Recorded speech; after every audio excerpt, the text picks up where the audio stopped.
record to the. Okay, go right ahead. You're on. Good evening, everyone. And welcome again to Scribblers on Zoom. It's our annual, Anshe Chesed's annual program of literary readings. And tonight we're delighted to be hearing from Jennifer Rossner, author of The Yellow Bird Sings, and Alina Adams, the author of The Nesting Dolls. And the format tonight is going to be that we'll be hearing from the authors one at a time, and then we'll have questions and answers at the end with both authors. So we're going to ask everyone to please keep yourself muted, and if you have questions, please put them in the chat, and we will curate the questions. And just another reminder to please mute yourself throughout the program so that no ambient sounds will disturb anyone. And now I will introduce my partner in crime and in all things, Sheila Lewis, who will introduce the authors. Okay. Hi, everyone. So we are first going to be hearing from Jennifer Rossner. And if you have seen the flyer, I'm just going to hold this up real quick so you see this amazing book, The Yellow Bird Sings. And Jennifer's going to be reading from it and discussing a little about her work. I just want to give you a brief bio, and you can find out more on her website and when you get the book. So Jennifer is the author of this book, The Yellow Bird Sings, and it's been called an exquisite, heart-rending, and absolutely beautiful and necessary novel. I love that, necessary novel. It was a finalist for the 2020 National Jewish Book Award, and she's also published many other books, 5 children's books, and a memoir, If a Tree Falls, A Family's Quest to Hear and Be Heard. And the picture book, which I love, The Mitten String, a Sidney Taylor Book Award notable, which is a big deal in children's books. In addition to writing, I thought this was really interesting, Jennifer. She teaches philosophy. She received her BA from Columbia and a PhD from Stanford University, and lives in Western Massachusetts, beautiful country, with her family.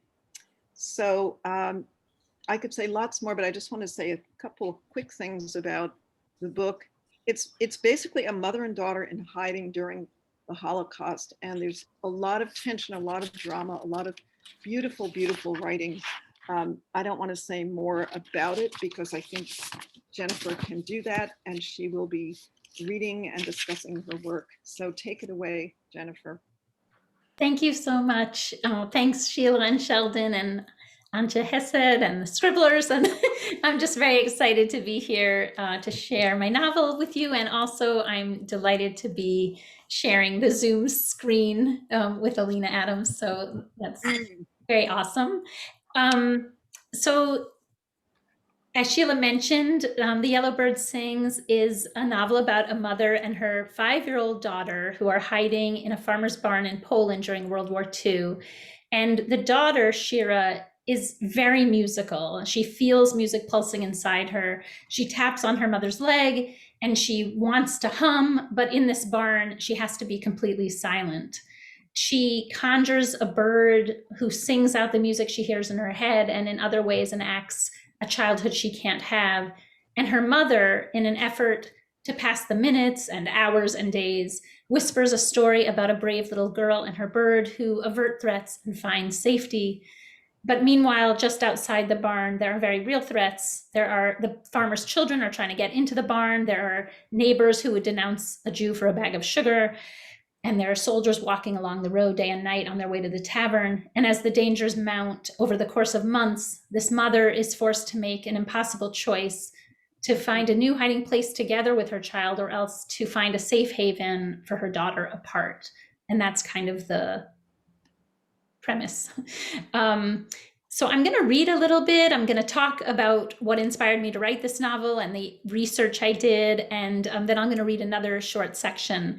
And that's about the format. So I'm just going to read the very beginning, the prologue, if that's what it's called. The girl is forbidden from making a sound, so the yellow bird sings. He sings whatever the girl composes in her head, high-pitched trills of piccolo, low-throated growls of contrabassoon. The bird chirps all the musical parts save percussion, because the barn rabbits obligingly thump their back feet like bass drums, like snares. The lines for violin and cello are the most elaborately composed, rich and liquid smooth, except when fear turns the notes gruff and choppy. Music helps the flowers bloom.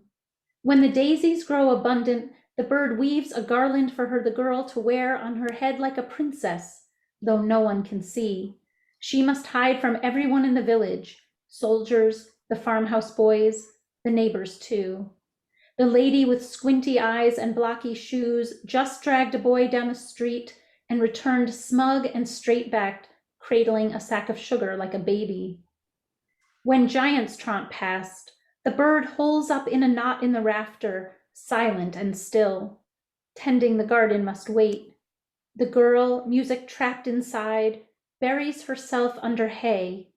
She imagines her mother whispering their nightly story, or whisper singing her favorite lullaby. She holds tight to her blanket and tries to fall asleep, sniffing in vain for the faded scent of home. So I was inspired to be thinking about hidden children because I was at a book talk for my memoir, If a Tree Falls, which is about deafness. Our two daughters were born deaf, and I'd learned of deaf great-great-aunts in my ancestry, and I had written this woven story about these two sets of deaf sisters. And at the book event, I was speaking about how our girls were learning to listen and talk with hearing technology, with cochlear implants and hearing aids, and how we were encouraging their every vocalization. And a woman in the audience shared with me her childhood experience hiding in a shoemaker's attic with her mother during the war, and she had had to stay entirely silent. And I tried to imagine what it must have been like for her as this child having to be quiet, and also what it must have been like for her mother having to silence her child. And I think it was just it was an astonishing thing, but it was the juxtaposition, because we would do anything to get our children to make sound. And it was like from that seed that this novel really began. So I ended up interviewing her, and through her, I met many other hidden children. And they all had very different stories. You know, some were secreted in these attics or barns or tight spaces where they had to be silent and still, and then others were hiding in plain sight. Someone I spoke to was, wearing a cross and hiding at a neighbor's farm and praying not to be denounced. There was someone who had been carried over a ghetto wall in a suitcase. All kinds of scenarios. There was this one man who was in a school attic, and he was with his mother and aunt and uncle, and his mother was really so ingenious. She got hold of an atlas and she would quiz him, saying, if you had to get from Odessa to Warsaw, what route would you take? And she taught him how to read in this school attic. And I was so inspired by all the ingenuity and all the perseverance and all these stories. I just kind of steeped in them for quite a while. And then I set them all aside because I wasn't going to write any of their stories. I thought maybe they would write their story, and some of them have, and or maybe their children or grandchildren would write their story. So I was to come up with my own story, and I came up with this one about this mother and child, about the child being a musical prodigy, and about this choice about whether to stay with her or to give her up. And I think that as we'll talk, there are so many themes, about connection and sort of kind of a line to each other in the darkness that I'll talk more about. But, after doing these interviews and then sort of sitting in my little window seat in Western Massachusetts, conjuring up this story that was set in Poland, I decided I really needed to cross-check the story, the settings in particular. So I ended up going to Poland. I found an amazing guide who read my manuscript in advance. And then he took me and my eldest daughter, who came with me, to the settings of my novel. So first, I should say that we went in the dead of winter because the mom needs to survive in the woods during the winter, and I needed to know just what that was about. So my daughter is with me, and she's like, "Mom, why don't you set your next novel in Greece? Do we really have to be in Poland in December?" But anyway, this guide was really stupendous, and actually, so Martin is going to share a couple of photos that I would like to talk about as I describe some of the experience of my research. So this first photo is a barn. The guide took us to this area of farmland, and I learned so many things. I mean, first of all, you look at this barn. Sometimes I think, the word barn to us, you start conjuring the Architectural Digest. That is not what it was like. You see that the only light is coming through these little cracks in the upper right-hand corner. What I thought was really interesting is that you might think if someone's hiding on a farm that there's a lot of land and that it might not be so hard to hide someone. But in fact, for community purposes, the homes, the farmhouses are quite close together. And then the land that they have goes in these narrow swaths back. And so it really was tight in a certain way in terms of, the ability to hide people in your barn. In fact, at one point, the guide took my daughter and I to see this very beautiful Orthodox church while we were in the region. And when we got back to the sort of farmhouse area, one of the locals asked, why did you turn left out of the driveway? I mean, they were watching us. So I thought, if they're watching us, I'm sure if anyone else showed up, in these very dangerous times, they had a lot of, alertness and curiosity or nosiness. Then he also took us to a convent area, and the next photo shows a communion ceremony where a Jewish child is hidden among Christian children in a communion service. I got to this convent, and it was really interesting too, because I was home and I kind of was conjuring a pretty grand convent. It was stone, there were arches, etc. And then he says, we're a pretty poor country and everything's brick and square. And so the convent was much humbler than I had initially thought about, but it gave me all this sensory detail. So, I walked in, the smell of mushroom soup kind of like wafted through the air. I got to hear, how my feet would move along the stone. And there was actually a partition there from where they had hidden Jewish children. He had found a convent that had hidden Jewish children. And I got to see that space, which was very, very edifying. And the last photo we have here that Martin is very kindly sharing for me, because I'm technically inept, is a picture of just this kind of primeval forest, very dense. And I was learning how to dig a shelter, how you would survive in winter, and how would you traverse this kind of terrain. And, one of the reasons why, there could be these sort of camps in the woods that, weren't found by Germans was because Germans were very afraid of getting into the deep forest, especially the deep Polish forest, which partisans and locals knew very well, but the Germans didn't know well. So it was quite dangerous. But, deep in the forest, there would be camps. And someone's asking where in Poland this is. So the guide took me to basically, I was mostly around the Białystok region in different areas, actually, which I can try to describe during the question and answer, but it'll be a little embarrassing because my Polish is so bad. Thank you, Martin, for showing those. That was super helpful for just to get a little bit of a visual on that. So this guide also, it was so important to be on the ground in Poland because there were these details that I feel as a novelist, I never would have gotten the subtle or granular texture of. For instance, at night, he would, translate passages that were not in English, and he would talk to me about some of the names. For instance, the mom's name in an early draft was Anya, and he said that he thought I would need a name that had a little bit different economic connotation for this region, and he suggested Rosha, which is a bit humbler. And that kind of subtlety I thought was incredible to have the advantage of having. And in addition to this travel, I also went to Tel Aviv. I went and met Amnon Weinstein, who maybe you know from a program called Violins for Hope. He has been rescuing and rebuilding violins from Holocaust time. And I got to be in his workshop and see these incredible star-backed violins, and also one of the violins that he did not choose to rebuild because he found ashes inside it. And I should say that it was so moving, because one of the things that happens with these violins is if they're worn down according to one person, one player's kind of pressures, that later when you pick up this violin and someone plays, it's like bringing back, your hands fall into that groove, and it's like bringing back the voices of these lost players. It was a very, very meaningful journey I took.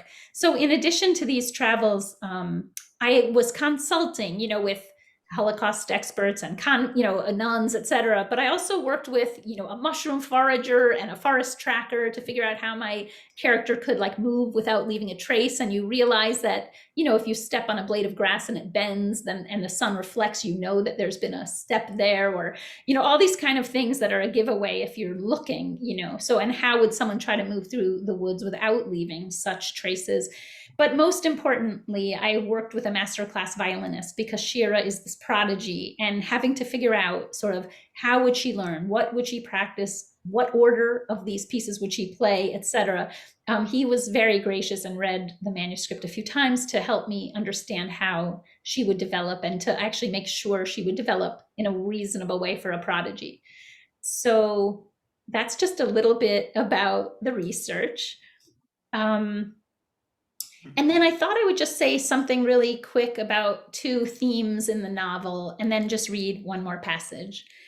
So I do get often asked, why is there this yellow bird in the novel? And Shira has her mom in the barn, which is more than many hidden children had. And she has a little shred of blanket. But I wanted her to have something that could sing out the music that she was feeling and hearing inside her.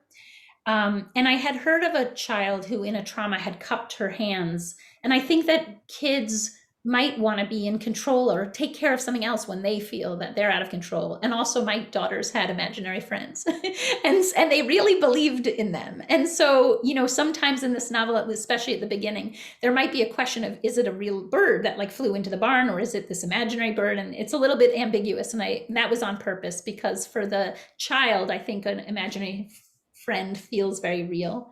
But also this bird ends up being a connection to her mother, because the mom is telling stories about a girl and her bird, and this then connects them through the text. And also it enabled me as a writer to add subtext that I couldn't always get in a 5-year-old's point of view, because so I alternate between the mom and the daughter's points of view. But when I'm in the daughter's point of view, I can really only know what a 5-year-old would know, or what this particular 5-year-old would know, and it can be a limiting point of view. And so this bird really gave me a lot of subtext ability. Like I could have, him sort of acting out certain things or expressing things, etc. And that turned out to be very helpful. And as regards the music in the novel, so my dad played violin every day of my life, and I grew up hearing that. And I trained as a singer, actually. I trained as an opera singer. And my dad and I played, and I should say, and if you ever read my memoir, you'll know that there are ways in which I felt quite unheard, and that the deafness in our family was both literal and metaphorical. And yet when I sang, I felt like, especially with my mom, who was sometimes very distracted, that she just stopped and listened. And so I knew music as having a kind of connective power and a transportive power. And it's this music that I feel is like the connective tissue between Shira and her mom. And when I learned about my deaf great aunts, when I was researching for If a Tree Falls, they were, in the 1800s in this little shtetl, and it was hard to find a lot of detailed information about them. But one thing I did learn is that when they had babies, they tied a string from their wrist to their babies at night, so that in the darkness, when they couldn't see, they would feel a tug on their wrist and wake up to care for their babies. And I chose to give Shira this string instrument, this string in the night, which to me, as she plays through the novel, she's reaching out for her mother. She's reaching out for her family in various ways. She'll crack open a window and play and hope that the sound will reach her. Hang on, there we are. My computer just had a strange pop out. And that's one reason. There were multiple reasons. Often I feel like the decisions I've made are multi-determined, but I think the choice for the stringed instrument had to do with wanting to sort of have this string in the night between Shira and her mom, and have music generally like that. Because one of the things I was learning from all my interviews was the way art was sustaining people, but also just the crucial role of creativity and beauty in human survival. And so I would be talking to someone and they would say, you know, I almost couldn't go on. And then I would get like the scent, like this vanilla scent of tree bark, and I would keep going. And it would be these small things, you know, but just this realization of you know, there is beauty here, and somehow it was sustaining. And I wanted that to be a part of the story. So I'm going to just read one other section and you'll get a sense. This is early on, no spoilers, and it's from Shira's point of view. Shira practices being invisible. She hunches her shoulders, sucks in her stomach, slinks like a cat. Her mother practices too, burying herself deep in the hay and beckoning Shira with a wave of her hand to settle into her lap and be still. Or with a finger to her lips, she instructs her to stay silent. The floorboards are rough and the hay is sharp and scratchy. Shira does not understand why they can't go home, why they ever left home, where together her mother and father tucked her into bed as if in a soft, downy nest, and where music and the scent of her grandmother's baking wafted through the air.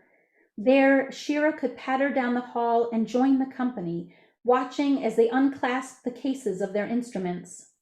Nestled in her grandfather's lap, breathing in his workshop smells of sawdust and lacquer, she bounced and tapped to the ripple of notes from her mama's cello, her tata's violin. At first, in the tuning and warm-up, everything sounded off-kilter and sad, but then they struck up their songs, and the music carried them all, until Shira no longer felt herself settled against her grandfather, but in an altogether different place of pure, shared beauty. Vibrant, soulful melodies, fiery, stomping rhythms. It didn't matter how loud things got. There wasn't a neighbor in the building who didn't relish their playing. Shira could even hum if she wanted to. But here her mother is insistent. They need to be silent, to hide. So she coils herself tight like a spring and holds herself in. Shira strives to mute the sound of every movement, her footfalls, her breath. The anticipated stream of her pee she has learned to mete out in a near silent trickle.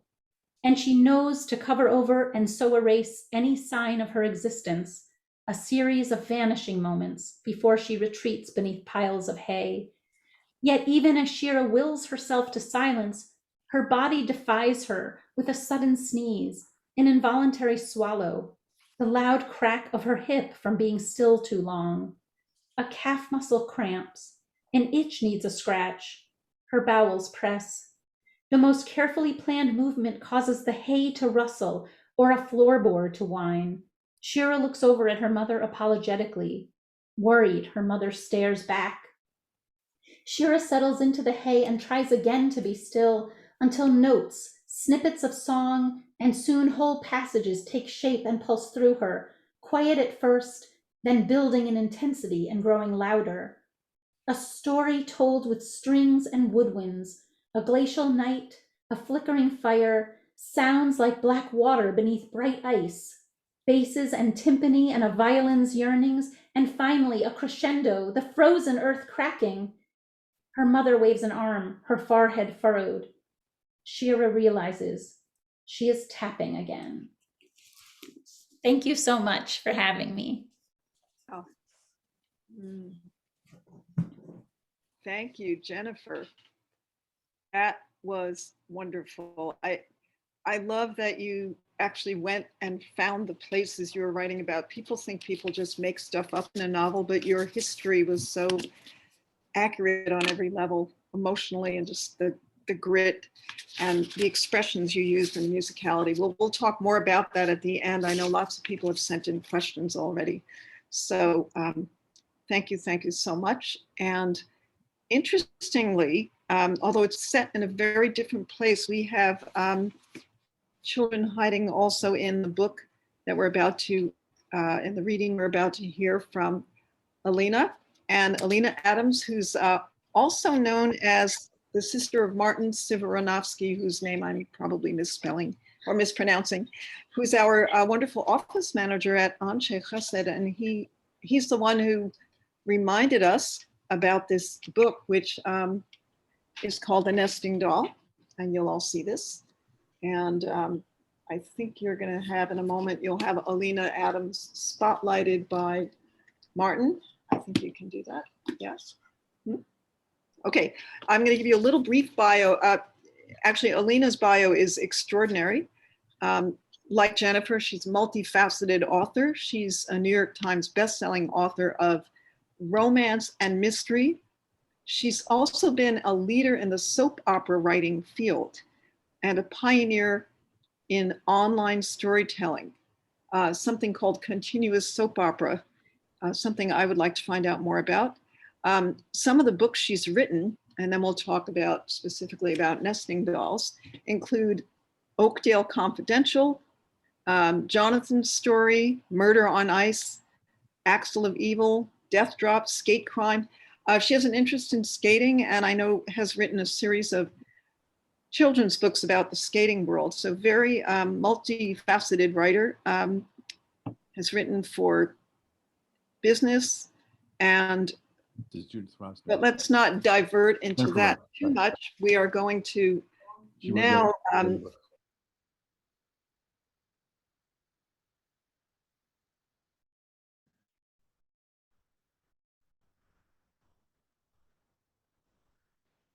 we've lost Sheila. Sheila's been muted. Sheila, you're muted. okay, I'm now unmuted. Okay, and the spotlight will go, again, it's gonna go to Alina in a minute. I just wanna say the briefest about this book. We're gonna span generations of three extraordinary women, starting in the 1930s Siberia. Talk about cold. Poland is nothing compared to what you described in Siberia. And we move into the grim times of Stalin and, again, hiding children and all kinds of, not a good time for the Jews. And the span into the 1970s, we have the second woman who you'll hear about in this book, and her trouble getting a university education in mathematics. And finally, the third in this trio, we come to contemporary Brighton Beach. And I won't give, there's so much good stuff. I don't want to give anything away. I know that Alina can speak much more eloquently and read different passages from the Nesting Dolls. And I was always intrigued by Nesting Dolls as a kid. So I love the title and I can't wait. I love both titles, both books of Jennifer's also. I can't wait to see how it all comes together in your telling of it. So take it away, Alina. Thank you so much, Sheila. Jennifer, that's quite an act to follow. I'm going to try to do the best that I can. So hi, as Sheila said, my name is Alina Adams. Well, actually, it's Alina Sivaranovsky. Well, actually, when I was born, it was Alina Genrikhovna Sivaranovskaya. I was born in Odessa, USSR. And I'm going to start by reading you an excerpt from my novel, The Nesting Dolls, and then I'll talk a little bit about how my family history influenced what became the novel, the fiction. You know, as they always say, how much of this is influenced by your real life? And my line is, any coincidence to any people living or dead is completely coincidental. Really, I mean that. But then we'll get into the details later. So I'm going to start straight with the prologue, so it doesn't need any setup. Takes place in 2019. Love is not a potato. Zoe's great-grandmother Alyssa had been telling her since before Zoe was old enough to know for certain what either word meant. Zoe hoped her confusion was merely a language barrier. Her great-grandmother spoke Russian and some German. Zoe spoke English and some Russian. Neither spoke Yiddish. Her great-grandmother was very proud of this. Because, Zoe's great-grandmother explains in Russian, when love goes bad, you cannot throw it out the window. In Russian, akoshka, window, rhymes with kartoshka, potato. What Belissa means, Zoe's mother, Julia, chimes in, using the portmanteau Zoe gave her great-grandmother as a baby. This is what happens when 3 generations of women, and one so genial they sometimes forget he's in the room man, share a 3-bedroom apartment in Brighton Beach, Brooklyn. There's no such thing as a private conversation. For this, we left the Soviet Union. Then again, this is the neighborhood where a faded metal sign off the elevated subway welcomes you to Brighton Beach, a whole new world, while the majority of residents are doing their best to turn it into the old one. Want to buy something in a restaurant or store and don't speak Russian? Good luck with that. On the other hand, sales tax, what's that? To paraphrase Leona Helmsley, in Brighton, only the English speakers pay taxes. You'd think with her mother having been born in America and Zoe having been born in America, they'd speak the same language. You'd be wrong. Mama jokes that she's stuck between languages. She's starting to forget Russian, but hasn't learned English yet. Mama communicates in Russian at home and at work with a few English words thrown in like okay, parking, rather a hybrid, zaparkować, and mobile phone, aka mobilny. What Belissa means, Mama's lips flatten against each other and purse out. She resembles a platypus in a pink housecoat, needle stuck through the lapel, ready for any sewing emergency. There's nothing more important than choosing the right person to spend your life with. She is right. Oh, good, another nation heard from. It's the first thing Zoe's grandmother has said since Zoe arrived to help plan her grandparents' 45th anniversary party.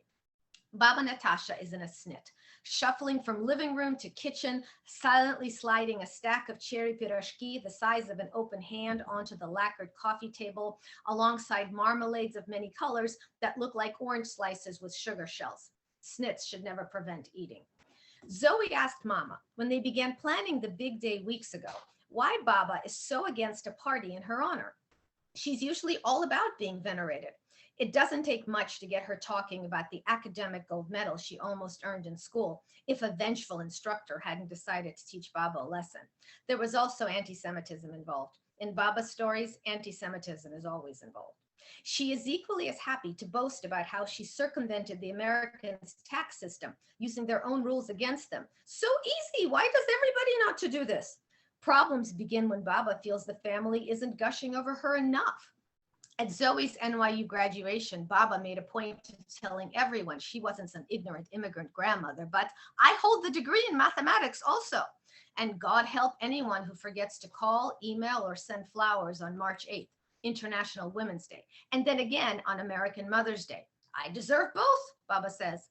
Zoe lives in terror of Baba discovering Grandparents' Day as a thing. Baba's birthdays are major celebrations, necessitating more flowers, a gift, with receipt included. She says it so she has the option to exchange it, but Zoe suspects Baba needs to know how much it cost. A dinner in her honor, where she always snatches up the bill. She says it so she can make sure they charge the table properly and no one overcalculated the tip, but Zoe thinks it so the assembled can chime in about how she can't be expected to pay. Please, let us, it would be an honor. And several toasts that extol the unparalleled wonder that is her. So this antipathy towards an anniversary party is not like Zoe's Baba. On the other hand, Zoe doesn't need to ask Mama why, in the face of Baba's resistance, Mama is still so adamant about going through with it. When your bickering parents are running the clock out on 45 years of marriage, the same way they entered it, her haranguing and his amicably agreeing, you throw them a shindig in a Russian restaurant on the Brighton Beach War Dock, complete with a house band, a mirrored dance floor, aspic-covered fried foods, a variety of shredded colored cabbages, and many tipsy toasts, at least 50% of which are required to be in rhyme. That's just what you do. Mama claims to have no ideas to the origin of Baba's negative stance. Neither does Deda, neither does Belissa. They keep claiming this right up until the night of the party. Zoe gives up and shows up as mandated, along with maybe 100 other people who had no choice in the matter. When your bickering friends are running the clock out on 45 years of marriage, you show up. That's just what you do. Zoe, however, shows up with a date that on any other occasion would have been the talk of Brighton Beach, and still might be, provided all lived through the scheduled festivities. For now, though, Baba is the center of the tables and the attention. Baba and her immobile frown. The ear-splitting festive music isn't doing it for her. Mama and Dieda's cajoling also does no good. Mama moves on to his threats. Dieda throws his hands in the air and pastes on twice as wide smile to make up for her lack of one. That's when the night takes a surreal turn even Zoe's millennial cynicism couldn't have predicted. Her grandmother's handed an anniversary gift, some kind of civic license in a fancy frame. Baba's frown fades, melting like a coat of armor dissolved by a stealth acid attack. It's replaced by an almost punch-drunk bewilderment. Baba, who prides herself on remaining in control and on top no matter what the situation, suddenly looks helpless and lost. She turns to Zoe and whispers, "Why would you to do this?" Zoe doesn't know what to say because Zoe has no idea what Baba means. Why would she to do what? As Zoe's confusion deepens, Baba's passes. She forces it to pass. Without waiting for Zoe to answer, right there in front of all her guests, Baba raises the frame above her head and hurls it towards the floor. So that is the prologue to the Nesting Dolls. And now I'll talk a little bit about the background that came to build this story. Unlike Jennifer, I didn't get a chance to travel. Well, I wasn't dying to go to Siberia. Let's start with that. I had been, the last time I was in Odessa was in 1988, when right after Perestroika and where immigrants who had come from the Soviet Union to the US were first allowed to go back. So I was in Odessa for the last time in 1988. I was in Moscow and St. Petersburg in 1995 for work when I was working for ABC Sports, and I was covering some figure skating, as Sheila mentioned. And then we were there actually the summer of 2019 because my oldest son was doing an internship in Moscow. So my background and my research had to come from the stories I heard growing up. And I think all of us know that growing up, you hear stories from your parents and you hear stories from your grandparents, and they influence you and they influence how you see the world. And they definitely influence the story. Now, my daughter is sharing screen, so I'm going to ask her to put up a photo, the photo that says Gurfil family. She's going to get it right now. She didn't know what order they were going to be in, so this is going to be a surprise for her. And I'm going to talk a little bit about the photo that says Gurfil family. It is actually my grandfather. That's not it, Aries. We need the one that says Gurfil family, but we're working on it. And the story I will tell, so here it is. So my daughter is 14 years old and she's looking to find this photo. My grandfather grew up in a little village, a little shtetl, think your Fiddler on the Roofs, outside of Odessa. And at the age of 13, I don't know if any of you have kids or grandkids, at the age of 13, he left, there you go, thank you. That's my mother's father, his mother, and I believe his sisters. Thank you, Aries.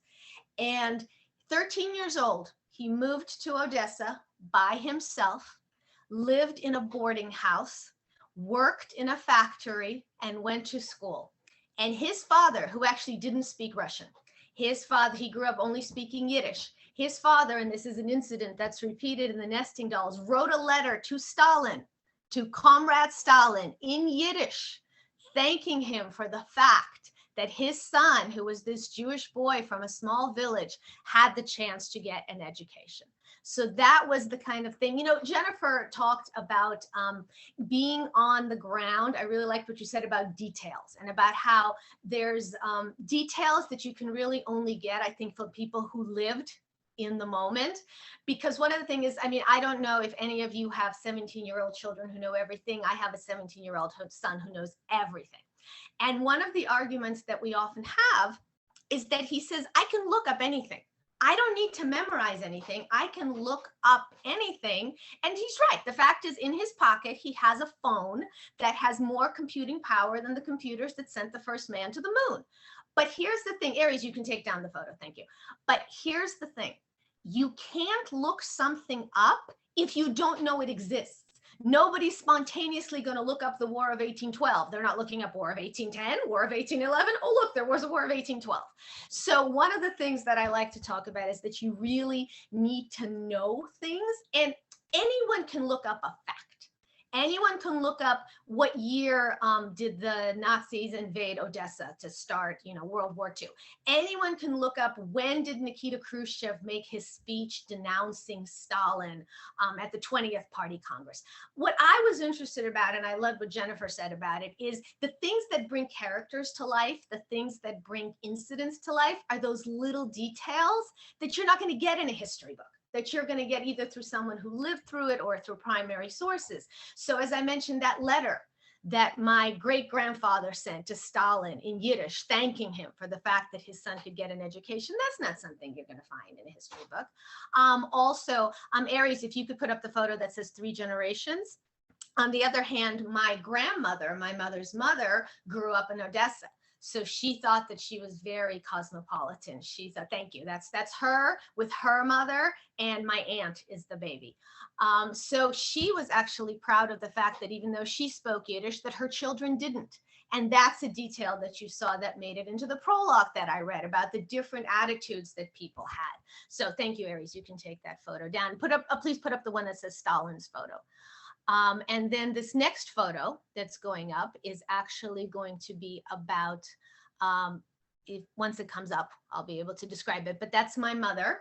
She's going to be the little girl in the checkered dress. Thank you. She's the one in the checkered dress. And the man standing behind her is her father.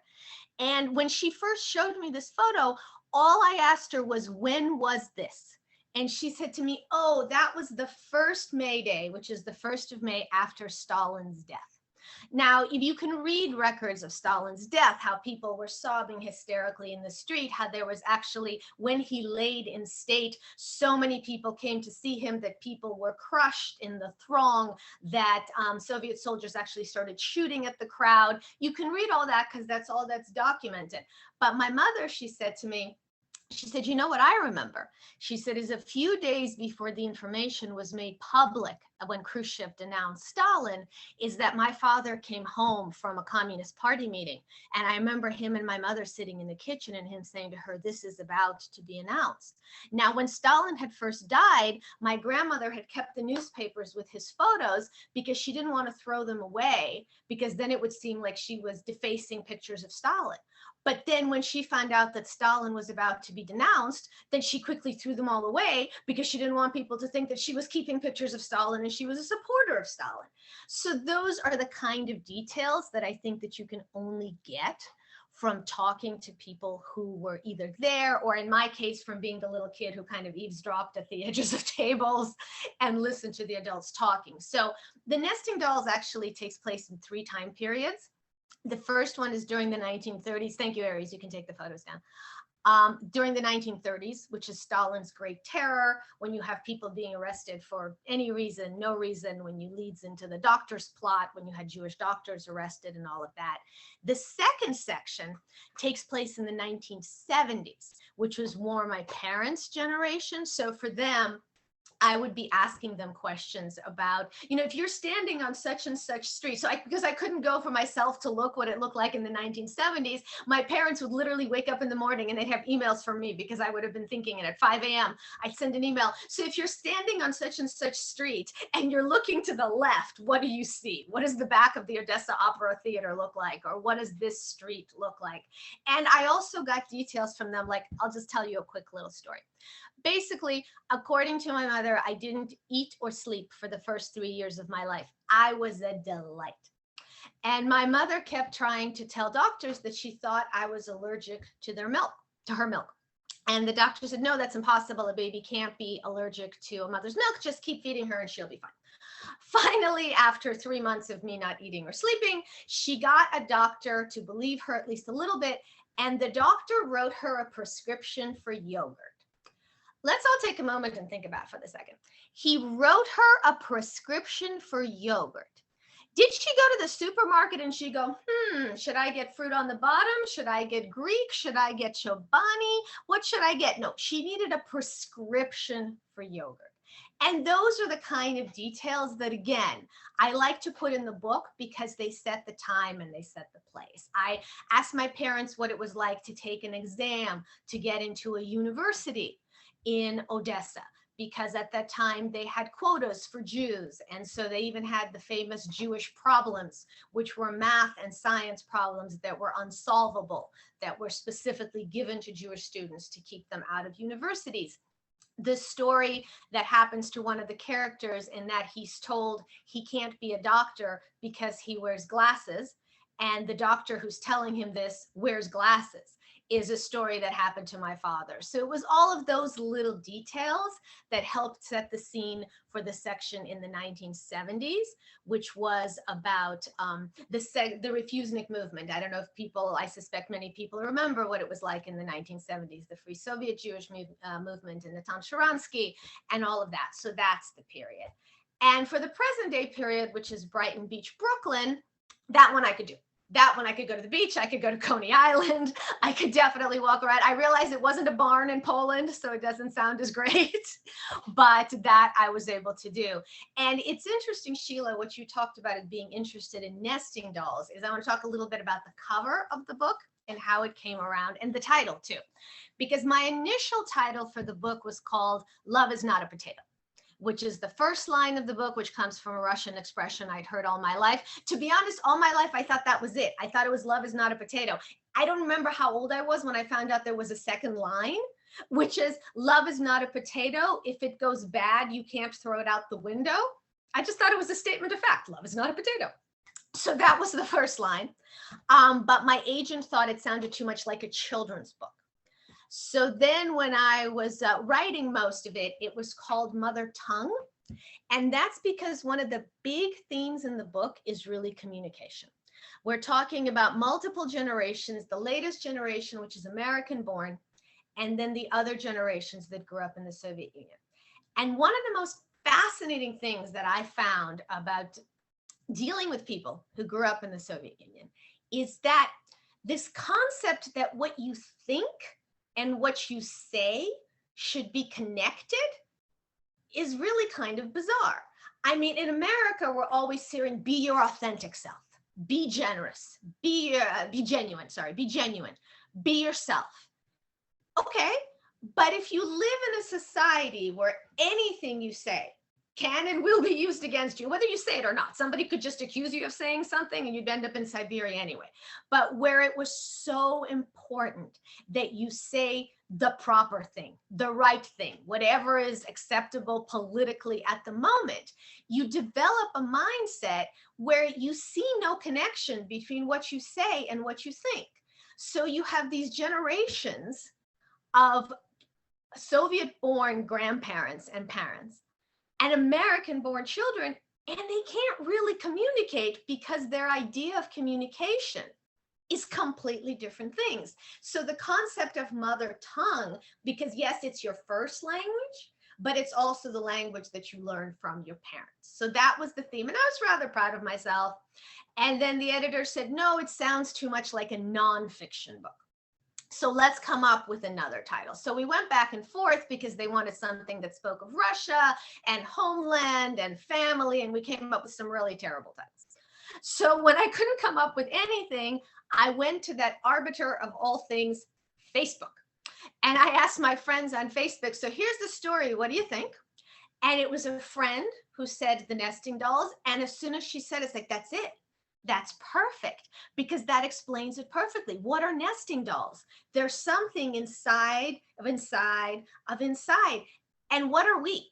We are all the products of the people who came before us.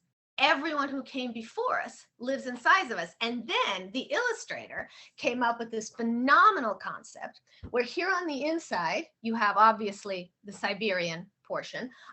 Originally, the photo had like light posts and twinkling lights. And as my agent said, could we make it a little less winter wonderland and a little more Siberian hellhole? So they removed that. So that's the inner layer. Then the second layer right here, you can see is the industry, factories and all that of 1970s USSR. And the outside is the ocean and the birds of Brighton Beach. So that just fits the, you know, sometimes the cover artist like almost gets it better than you do in a certain point, because they did a phenomenal job and it completely illustrated the concept of the fact that all of us carry inside all of the generations that came before us, just like nesting dolls. So that's a little background on how the book came around. And I believe, Sheila, then you said there's a Q&A portion for Jennifer and I. So first of all, thank you, Alina. And again, thank you, Jennifer. Martin, if you can put them there, you did. I didn't even have to ask you. So we have some questions in the chat, and also I'm going to throw you both a question because I think it's really interesting that you both write in so many different genres. So when I started to read the books, I was thinking they're both based in real history, real historical eras. And so I was wondering how you decided, rather than write memoir, rather than write history, rather than write biography or nonfiction, like what drew you both, given your expertise in all these different genres, to write fiction? So either one of you. Or both of you. Well, both of you, hopefully, yes. Well, I had written the memoir, and I think I swore after writing it. It was very, it was pretty close to the bone there, about the ways I felt unheard, and it was it was quite a process to have my parents reading it, and whether I should publish under a pseudonym, and all these different things about it being very, very open and personal. And I think one thing that was interesting about it too was, at first I thought I was writing about, whether my children would hear and how that would work. And then ultimately realized that it was about whether I would hear them. And I think that, like all the writing, no matter what genre, what I think is so amazing about it is that as you go, you discover so many things that when you set out, you're not even aware of, that's what you're working on right now. And I found that, switching to a novel, that didn't change. I mean, there are so many personal things that are driving you to your desk every day. And whether you write it as fiction or memoir, I think there are things I assume, I mean, at least for me, there are things I'm working on. And, but I think I really liked in this particular case, it wouldn't have been a memoir story because it wasn't in my family particularly, but also, wanting to get in these sort of personal journey of connection between a mother and child. And it was just a different way to work through those things. And now that I've written one novel, I'm so excited to keep going with that genre because I really, really like it very much. Thank you. Alina? Well, as I think Sheila said earlier, I have led a lot of lives and done a lot of different things. And I've worked as a researcher for television, and facts are really hard. You have to work really hard to get them right, and you have to cross-check them. And I like to make things up. And as my children, in fact, often accuse me of taking stories that actually happened, and they say lying, I say improving. So with fiction, you can definitely do that. And I wanted to tell a very particular story. And the funniest part about why this particular setting is because for years, I published my first novel in 1995. And it was I don't know, those of you who have been watching Bridgerton, it was a Regency romance novel. And of course I put Jews in it because I just put Jews in everything. And it turned out that it was the first Regency romance novel for Jews. 20 years later, I found out it was the first Jewish historical, Our Own Voices. So just as a side note, but the fact is all the feedback I ever got starting and when I started trying to publish around 1990 is Russia doesn't sell, no one is interested in Russia. So that's why I ended up writing Regency romances and contemporary romances and figure skating murder mysteries and soap opera tie-ins. And then about 4 years ago, I was having lunch with my agent and she said, Russia is really hot right now. And I said, I can't imagine why. So it was really very much a commercial choice in that after 20 years of being told that no one is interested in Russia, suddenly everyone was really interested in Russia. Mm-hmm. Thank you. I just want to build on that for 1 second and say something, which is that, about facts, I purposely fictionalized the towns. You'll never find them on a map in Poland. I did that really purposefully because I didn't feel, the details of like how far is the barn from the tavern, it doesn't matter. It's not at the heart of my story. Barn is And I- where you need it to be. and the thing is that, it is a burden on historical fiction writers that if you're setting a place, if you say it's in Paris and you say it's on this street, and then people, I remember hearing Anthony Dorr say that, he in Monlow and Marie-Laure, the blind child, is like counting the storm drains, and someone else goes and says, actually, there were 13 storm drains, not 18, or something, as if it really matters how many storm drains there are. So I think that's another thing that's kind of, you can decide what the heart of your story is and stick with it more than you can when you're writing nonfiction. That's great. We had a question about symbolism, and Alina very eloquently told us about the nesting dolls and how that's symbolic. There's a question for you, Jennifer, about the symbolism of the bird. And I don't mind saying that I was well into the novel when I was trying to figure out, because you said she conjures a bird, so you gave it away. But I was reading, maybe a third into the novel, and I was thinking, is this bird real? Is this bird imaginary? Is this bird metaphorical? Yeah. So question about that pleases me very much. I'm glad it was ambiguous. I really purposely did that because, as I said, I wanted you to wonder, maybe a bird flew into the barn. And, when I chose a yellow bird, I also picked, yellow has, again, there's a sort of multi-determinants on that color.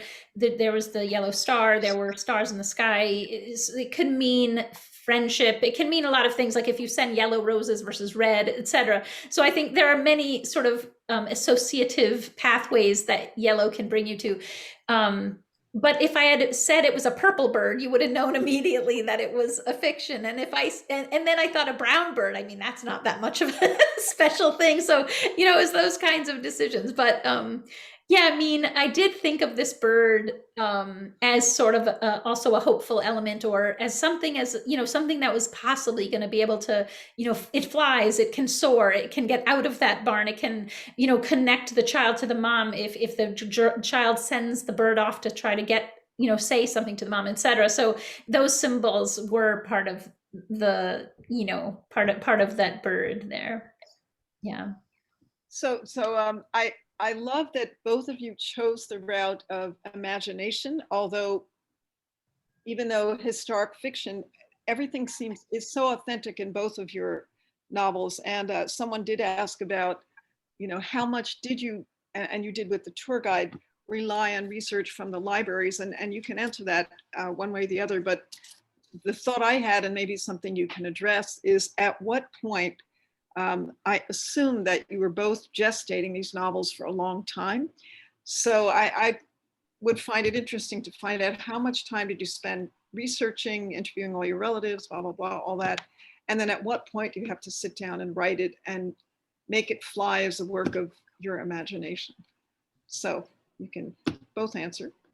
Well, the section that became part one, I actually wrote the first draft for. I remember exactly when it was because I was working for the Nagano Olympics, which were in 1998. And so I was immersed in television production and all of that. And I needed to write something very different. So I said, okay, I'm going to do a historical. So, and as remember, as I said, for years, people have been telling me that Russia doesn't sell. So originally it was a standalone idea that I wrote that didn't go anywhere. But then when Russia suddenly became hot, I ended up turning it into the first third because the idea was they really wanted something multi-generational. So I had been gestating for about 20 years at that point, the first third, but the other two I sort of had to write very quickly. And when you asked at one point, do you sit down and actually have to turn it into a story? That's the point where an agent says, okay, can you give me a draft? And I'm going to send it to an editor. And an editor says, I could give you money for that.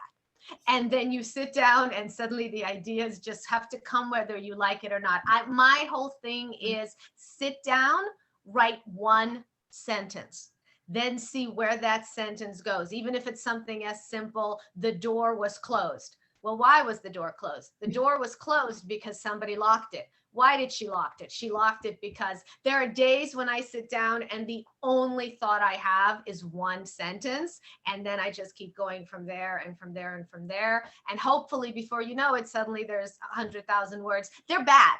that first draft, there are 100,000 bad words. But I think it was Janet Daly who said it's easier to rewrite a bad page than a blank page. Yeah. So you get the story down, and then once that's down, then you actually dive in and you start digging through it. I actually like digging through it because I like trying to figure out what's the story in here and can I clear away all the debris to find it. That's a great comment on the writing process. I know there are a lot of writers on the call, so take that to heart. And Jennifer, want to add to that? Yeah. So when I met that hidden child, when I was giving the book talk for If a Tree Falls, that was in 2010, and the book came out in 2020. So there was a good 10 years there where I was, doing the travel and I was interviewing hidden children, but also, I was teaching philosophy and raising my kids, et cetera. So, these lives of us, when we say these things are marinating and stewing. And that's what I think is that often, you don't really understand that it's simmering. And then you get back to it and it's richer because you've had the time. So I think a lot of times, people are rushing out their work, but that simmer time when you're not even actively thinking about it can be very valuable. And I remember that with my dissertation in philosophy where, initially I was really concertedly writing it, for hours and hours and hours. I was spending like 9 hours staring at the screen trying to write the dissertation. And then finally I said, you know what, I'm writing 3 hours a day. And then I'm going to read novels. I'm going to take a walk. I'm going to do errands, whatever. And then it happened, the whole thing got finished in 6 months because I stopped trying so hard and could sort of see it from other angles because I had taken a breath, I had taken a break. So you know how people say, when you stop and go take a shower, you think of something, or, you go off and leave and take a walk and then it comes. And I think that's because, sometimes you can't get it from staring directly at it and you have to, kind of step away and maybe see it from a side angle. So, but I don't know. I also want to say about the process, it just takes so much perseverance and a kind of faith that, when you say, a sentence and then another sentence and then another sentence, well, our minds are like these webs that, they are going to be interrelated. Like, you're going to come back and the sentence is going to have a connection to the other sentence because your mind is connecting them. And, someone else, I had remember someone saying, often it's like you can throw out these different scenes, a scene, a scene, a scene. They're like stars in the sky. And then how you tie them together is the constellation. And you could tie them together in any different way. But maybe just getting to the table and writing out a scene and then writing out another and writing out another, even when you don't know if they're connected at all, and have a little faith that there will be some connections. And, that I think that is the way to keep going especially when it's such a long form, and you're never quite sure. So I had a question it was really stimulated by your novel, Jennifer, but really I think it applies to both. It's about names. So you mentioned that Roja was renamed. Shira, for anybody who knows Hebrew, Shira is song, and the character is a musician with music in her all the time. And I'm wondering, like, did those just bubble up? Do you decide that you're going to give her a musical name? And also, for Alina, did you pick names that were family related, or like, how do you come up with the names of your characters? well, yeah, I did intentionally choose Shira for song. And ironically, because Shira is a modern Jewish name, the Israeli edition has to change that name because it doesn't fit the time period. So we're going to find another word for song, a name for song like Tzipora, I think can count. There's a few other options that are possible for that. But, I think that at least for me, several names changed throughout. I'd start with one name and then I don't know, it didn't sit right. And I would change go select all and change all of the name, all through the manuscript and see how that feels. I think there is some kind of trial and error with that, or in fact, even wanting like that there be some nickname for that name that in it, you want that to be you want like what do you call that? Like a diminutive. You want something where there can show of affection and that name doesn't admit of that. So you pick a different name. I mean, I think it was somewhat haphazard, but then I did feel very I felt it was important that there would be a meaning to each name that could be tracked somehow, either to the quality of their character or some aspect of their character. So I did follow in that line. I guess I just want to say one other thing about names, which is that Shira's name changes several times in the novel, and it sort of, but for this reason, she sort of loses the thread of her identity, and her mom may never find her. I mean, there are all these issues about finding each other, and I don't know, just because it's on my desk, I want to say I was inspired by the Holocaust Museum in DC by this program called Remember Me, where children would, it was a literal question, like, do you remember me? Because if you remembered me, this face that I look like my aunt or my mother or whatever, you would tell me I'm from this particular village and I'd be able to find my family. And so, the name was so important, but it got lost often when hidden. So, some, like Elena Sendler would bury the jars in the garden with a name, your given name and your assumed name. But it was quite dangerous to have your new name next to your old name in case you were, it was found out. And so often kids just didn't find they just lost the thread of their name and often never retrieved it.